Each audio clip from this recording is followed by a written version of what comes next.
Hello, Zero ID community. So it is April 30th, I believe, and oh boy, my vape's out of batteries. That won't do. That won't do at all. Not at all. But yeah, we are gearing up for the Sunday pro games. This is my second week covering the games, and I am super excited about some of the players that we have. We have Borg, who was not participating last week, but I believe he participated in some of the earlier games, along with Ireland, I guess. I don't know if that's Ireland's real rating, 2766. But, yeah, the games are beginning, so let the games begin. Or really, it's just one game, I should say. But, sorry, I'm just getting my speakers hooked up. And let's see, we have Team 1 in the West, and, well, actually, I don't know. Team 1 in the, I'm just gonna switch it around. Team 1 in the West, Team 2 in the East. And starting in the North, as the Romans, we have Havran, who I believe did participate in the games last week. And Havran is actually going straight for the trees surrounding the Civic Center, which is, normally I see an immediate storehouse in these big team games with the higher rated players. An immediate storehouse by a wood line, and I think the purpose of that is to reduce the walking distance, so I'm sure we'll see some of the players going with that. But Havran is choosing instead to utilize the trees immediately surrounding the Civic Center, and maybe it has to do with this one tree being so very close that the walk distance is about the same as you would get with a storehouse, at least for the first tree or two. And we also have berries being gathered by, actually, no berries being gathered thus far, but we have a farmstead being built over by this other crop of berries, which is dangerously close to DEF CON over here, just across the flank on the other side of this wood line. But we have an immediate berry upgrade, which is definitely a smart move, considering we have extra berries over here and over here, along with the ones by the Civic Center naturally, so that berry upgrade is going to have long legs. Over here we have Borg playing as the Marians. The Marians are one of the best civs for rushing, and Borg, I believe, is pretty famous for his amazing micro skills and rushing skills, and he is getting an immediate wood cutting upgrade, which is really cool. And he has, in terms of balance, he has most of his units over on wood as opposed to food, which is generally speaking how I would proceed as well. There's some benefits to putting a lot of people on the berries to start off, but the downside of that can be a situation where you deplete the berries and you aren't able to build farms because you don't have enough wood. Over here we have a second tab from Vicktualia to help gather the chickens. We also have a berry upgrade, no doubt to take advantage of these many apple trees surrounding the Civ Center, and these are the Persians being played by Vicktualia. Definitely a less common choice as far as civs go.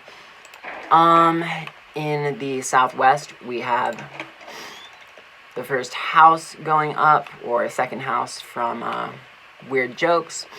And weirdJokes has put 4 women on berries along with one kind of sneaky pikeman. So if these berry bushes were to get rushed, that unit would be able to defend. And it's interesting, in terms of the gather rate for berries, pikemen they gather at half the rate that women do, but it's not a terrible sacrifice to make when you consider the fact that that pikeman is going to be able to defend those women if a rush were to take place. weirdJokes is using his camel to explore right now in Felix's territory, who is on Team 2, who's already training military units, has some skirmishers, or javeliniers in this case, being trained, and who is taking advantage of this wood line. Already has the wood cutting upgrade. Hang on just one moment. Okay, so this camel decided to attack. This woman's gonna go down. Yes, Steve. And now these two skirmishers are going to try to attack the camel, but it will probably get away. Skirmishers are pretty fast for infantry units, and the camels are a bit slow for cav units, but okay, so we have 3 kills. Havran has lost 3.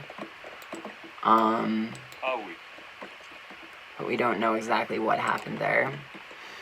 So, also playing as the Persians is Marre-Vrickad,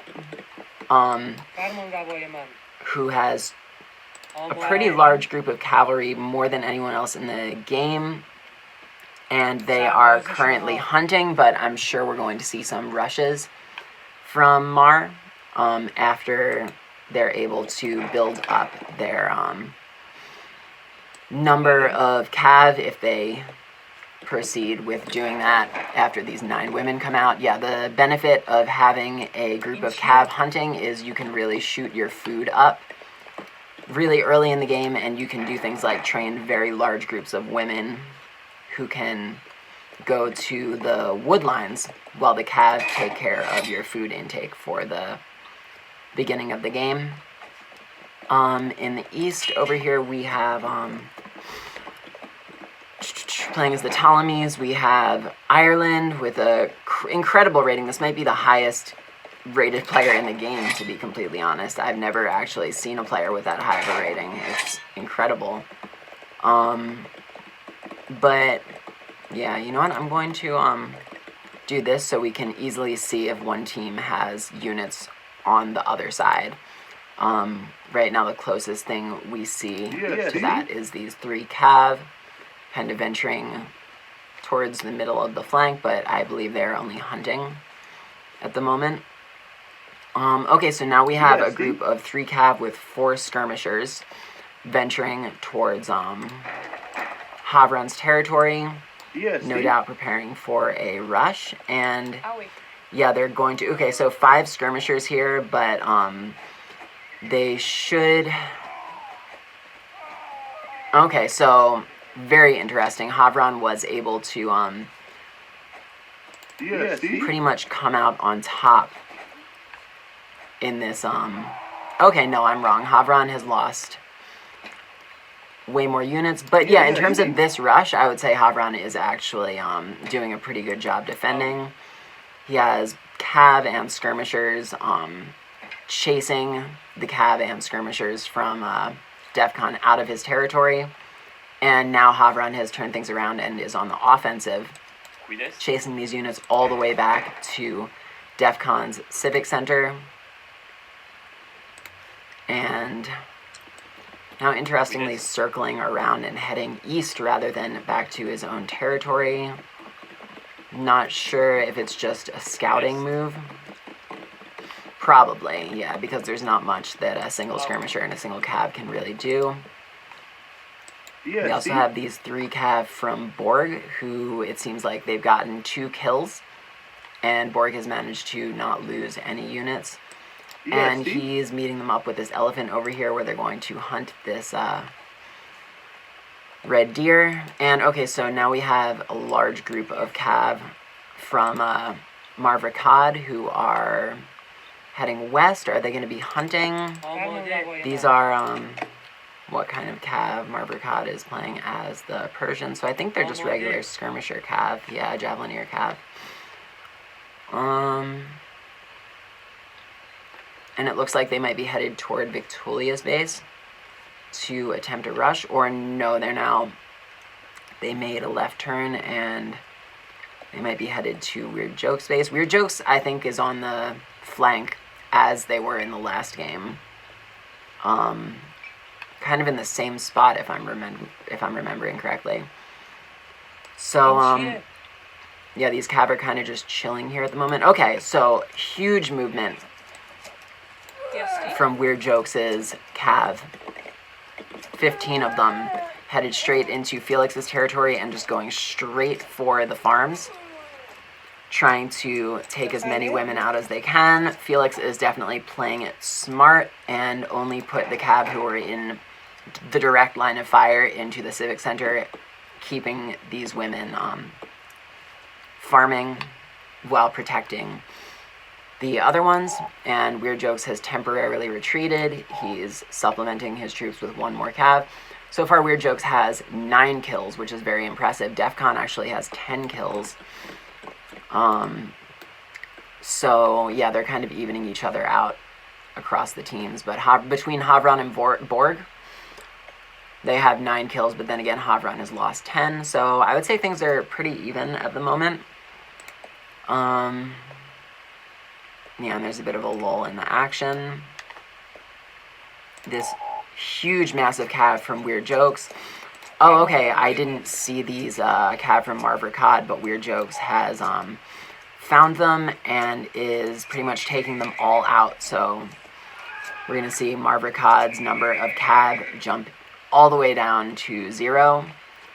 So yeah, Mar definitely could have used those cav effectively for rushing or hunting, but has now taken a large loss because you can see his population is actually the lowest in the game because he invested so much in cav. Similarly to weirdJokes, who is about the second lowest in the game, but weirdJokes has hung on to his now 21 cav, which is a huge amount, camels specifically, and 17 of them are together, and they are moving north of Felix's territory, attempting to take out a stray woman who is building houses up here, but Felix got those women to safety, and I think it's going to be a similar deal with these women. Okay, 2 of them just dropped. And yeah, weirdJokes making really effective use of these 19 camel archers. Started to try to take over this outpost, but kind of decided that it wasn't worth it. Meanwhile, Borg in the north with just these 2 cav, I think just lost one of them. Got a couple more kills, so Borg is up to now 6 kills. And weirdJokes sending the wounded cav back to the base, it would appear, while the stronger ones press on, moving into Mars territory, or kind of just hanging out on the outskirts, it looks like. Okay, these 5 cav are now being chased out of Felix's territory by 10 cav. These are all of Felix's cav.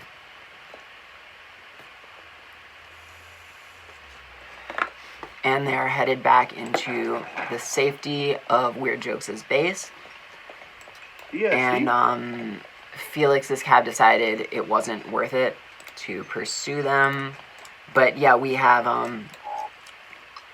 weirdJokes' 15 cav trying to get some kills in on Marre-Vrickad, who has so far lost 13 units total, but I think Marre was the one who had a lot of cav to begin with, so I think that happened a little bit earlier. 2 cav from Felix, once again running into weirdJokes' cav and getting taken down, but we have 10 more of Felix's, 11 more of Felix's cav now, going up against these 14 wounded camel archers, so I think, yeah, so they're giving chase right now, and these cav are faster than the camel archers.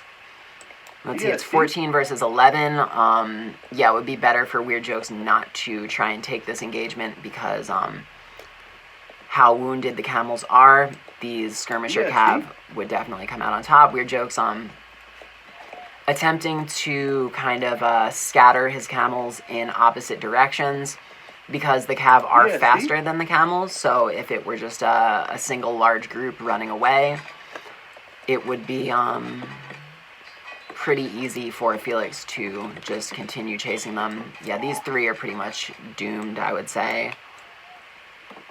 And yeah, Felix did a really good job of splitting up his skirmisher cav effectively to hunt down weirdJokes' wounded camels who had split up. But weirdJokes has some more camels over here, attempting to annoy Felix a little bit more around his base, but Felix really isn't terribly phased by it. And he now has a group of skirmishers who are chasing those camels out. And he still has this last camel being hunted down by these 5 skirms over here. So weirdJokes' rushing has been relatively effective, but not terribly so, because he only has 8 more kills as opposed to the units he's lost, and I'm assuming most of the units that he's lost are these camels, which are more valuable units. So, not terribly effective in terms of the rushing. Felix, however, has done a really good job of defending against weirdJokes. He hasn't really been going on the offense very much, but he has managed to come out with more kills than units that he's lost. So far, we can see that Team 2, I would say, is slightly coming out on top, mostly by the fact that weirdJokes is just lagging behind everybody else in terms of population. And now we have the first really big engagement. We have 69 units from Felix, whose total is 144, moving in on weirdJokes' territory, forcing weirdJokes to ring the bell. I don't know if it's really... Okay, I was going to say I don't know if it's the right move for Felix to turn his units around, because I think overall he would have the advantage if he continued pushing and attempting to assault weirdJokes' base. And yeah, weirdJokes is forced to ring the bell, send all the women scurrying inside, and has 28 camels defending against this much larger group of units. And this may look like an early victory for Team 2 based off of this really bold move from Felix moving in on weirdJokes. It takes a lot of perception to realize that weirdJokes is vulnerable enough that Felix would be able to kind of gather up the majority of his units and send them on this really large assault. weirdJokes now having to take the majority of his infantry and remaining camels out entirely. But he was backed up by these 22 archers from Vicktualia.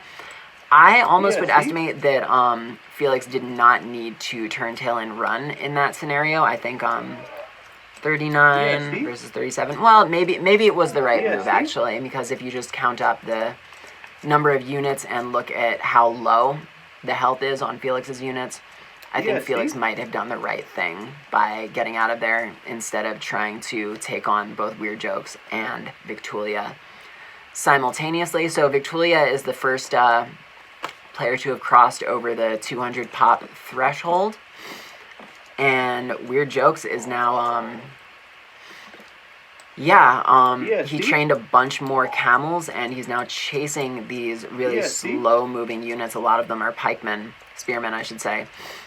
And he's chasing them all the way back into Felix's territory.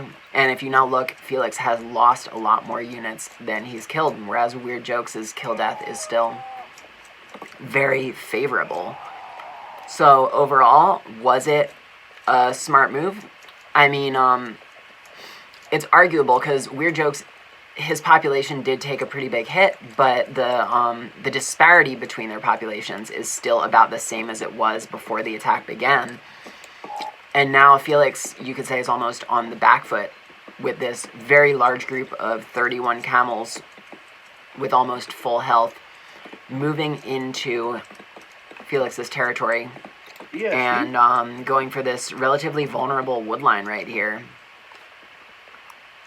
But yeah, now we have a pretty large group of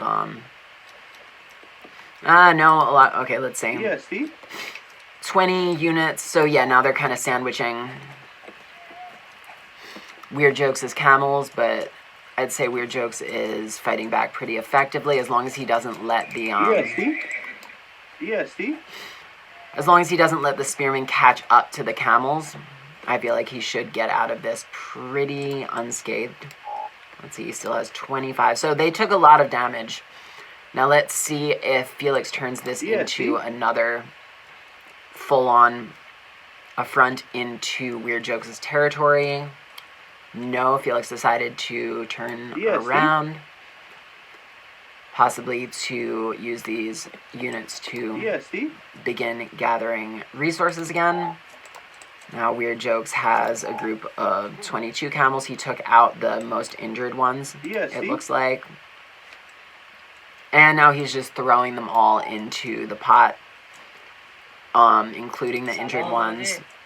And he has a group backing him up of 12 of Vicktualia's cav, trying to maintain this offensive footing, but Vicktualia,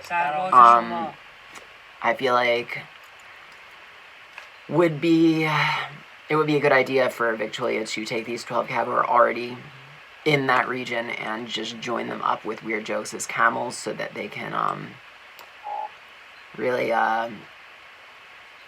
have a more formidable okay, so yeah, let's move up to the north, where we see, I think this is the first major push on the northern flank. We have a military colony, an expansion from Ireland, lined up right next to DEFCON's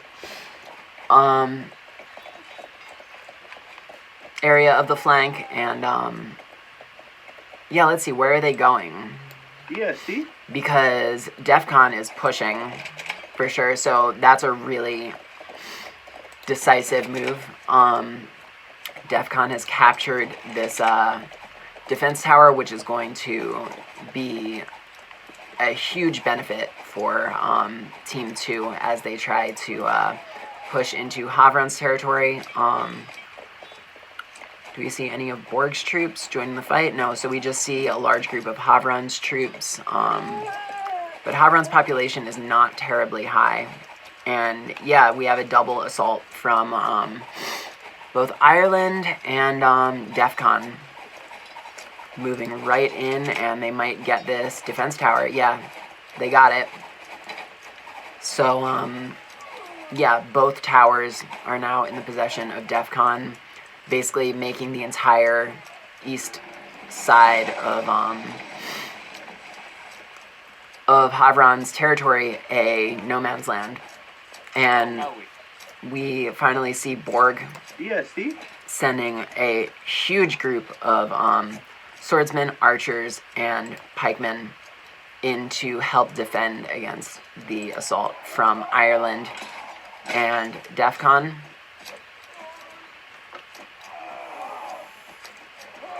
And Borg is doing very good in terms of military upgrades, so is Havran.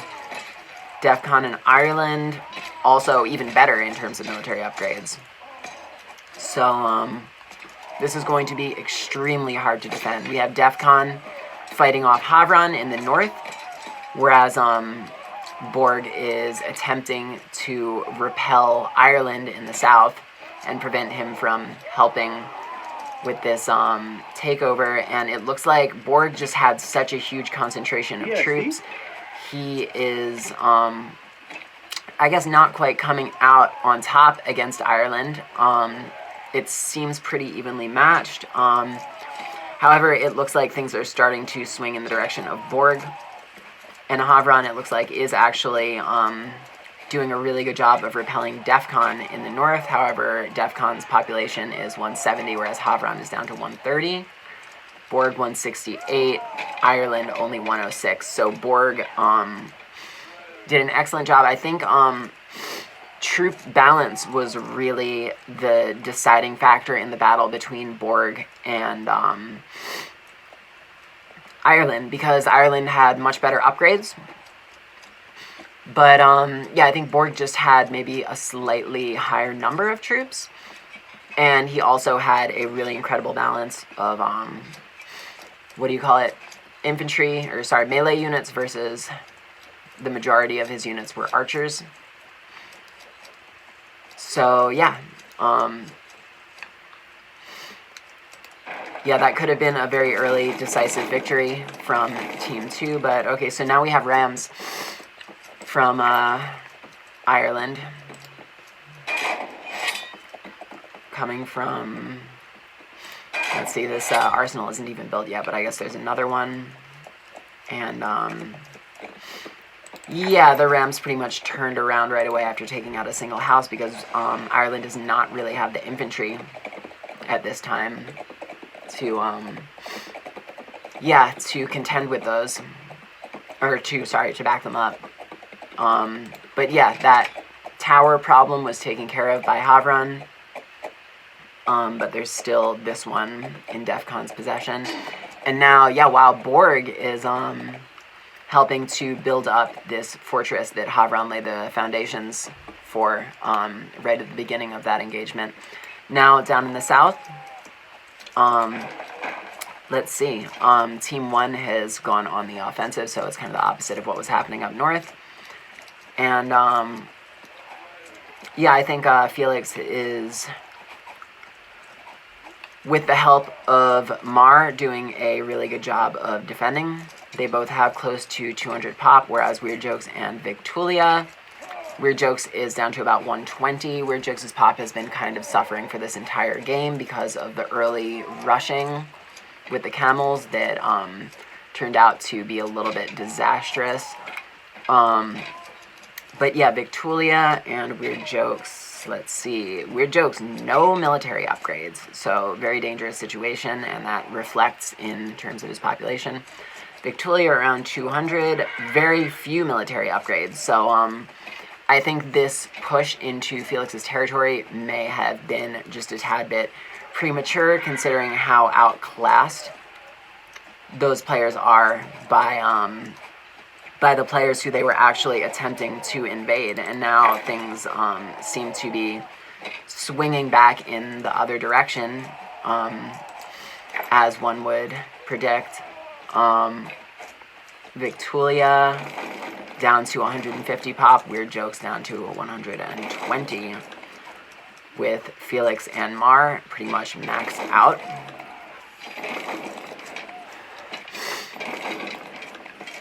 And yeah, now coming in with Rams from both of those players. Or no, I'm sorry, some of these Rams are Vicktualia's, but they're not really being put to use because, yeah, Vicktualia and weirdJokes just did not have the numbers to successfully push across the southern flank.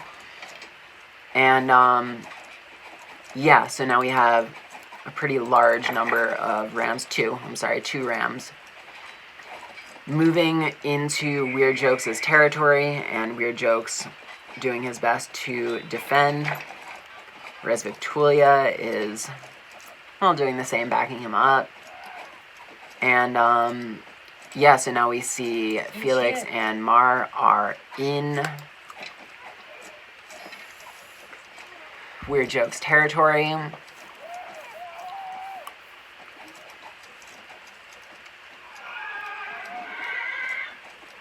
And,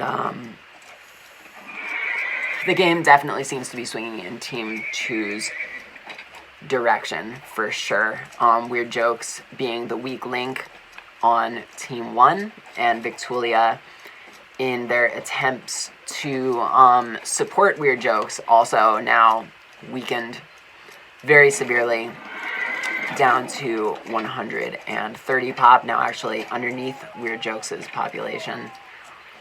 And I really could not see Team 1 coming out of this at this point.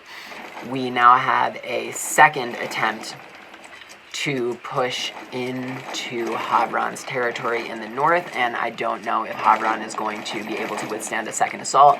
Borg has maxed out his population, but Defcon and Ireland are both maxed out. And is this a fort? No, it's a temple, which would be extremely useful. We also have an arsenal pushing across the flank into Havran's territory, and most importantly, we have a large number of rams, but these are probably sword cav, I would assume. Or maybe they are, what do you call it, spear cav, but I don't think they're going to be enough to take out these rams. There's only a handful of them. Maybe this ram will be able to take out one of these rams, but I don't know if it will be able to do so in time. Yeah, it looks like this civic center is going to drop before Borg's forces have a chance to really do all that much. And okay, it's down. It's down. And in the south, weirdJokes has hung on for a shockingly long amount of time, but Marre, his population is pretty much maxed out, has a huge number of troops right near that civic center, and Vicktualia, who invested in siege. I think Vicktualia maybe shouldn't have invested so hard into siege. weirdJokes and Vicktualia in general, I think, really were quite premature in their attempt to kind of do a blitzkrieg into Felix's territory. I think they should have played a little bit more defensively. I can only imagine we're going to start seeing some resignations soon. Both flanks have been successfully breached. Havran has rebuilt, or is attempting to rebuild, his civic center, because I think Borg just had so many units in the north. Those extra 20 that the Marines get were really vital in pushing out Marre and Defcon, but it really is just a matter of time at this point, I would say. Yes, Havran might be able to rebuild this civic center, but simultaneously we're going to probably see an entirely new civic center going up. That's interesting. Can the Ptolemies build both civic centers and military colonies? Because yeah, we do see a whole other civic center right here going up from Ireland. I did not know that. I think that might be a new thing in Alpha 26. I'm not 100% sure, but I always thought that civs who could build military colonies could only build military colonies unless their initial civic center gets dropped.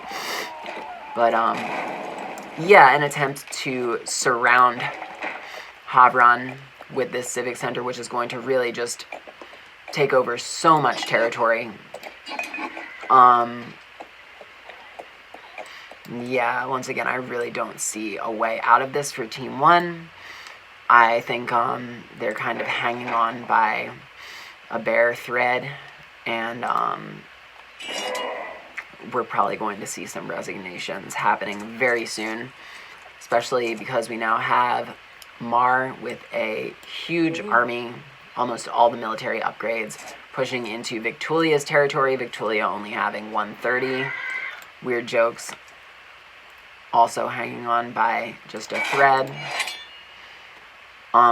He's retained possession of a lot of his territory because it's adjacent to Vicktualia's territory, but Vicktualia's base might not be lasting very long in and of itself. And this civic center is almost up, just south of Havran's base, at which point Havran will be completely surrounded. And we have Borg in a last-ditch attempt to now go on the offensive, pushing into Defcon's territory, backed up by a large contingent of Havran's troops, forcing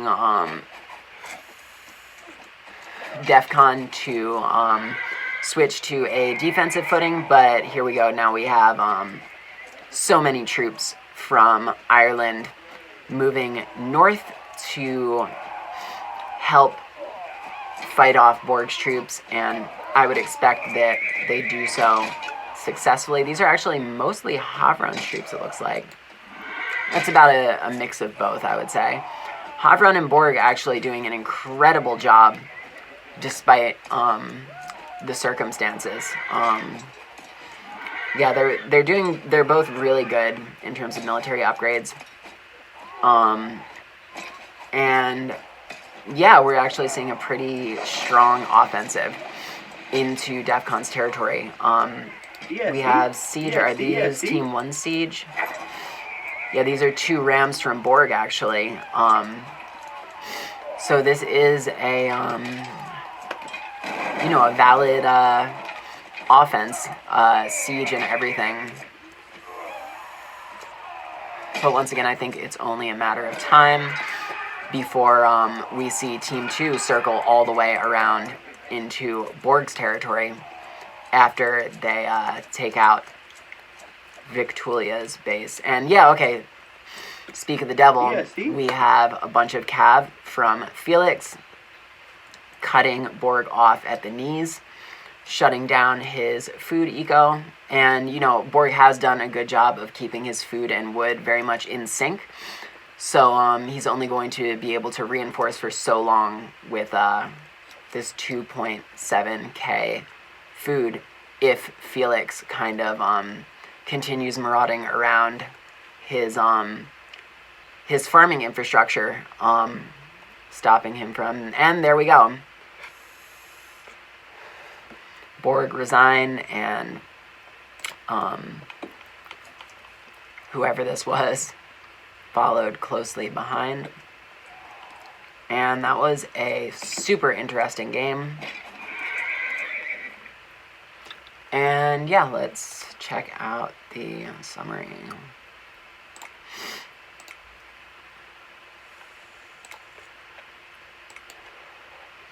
So Team 1 in the blue, Team 2 in the yellow. Yeah, Team 1 pulled into the lead very briefly during the mid-game, but then Team 2 really pushed ahead of them. I think right around this area was probably that first major assault across the northern flank. But yeah, Borg, definitely the MVP of Team 1 and of the game in general. One could argue DEF CON also putting forth a really strong performance. I would say weirdJokes probably just invested a little bit too heavily into Cav in the early game, into rushing. And yeah, that was kind of the downfall of Team 1.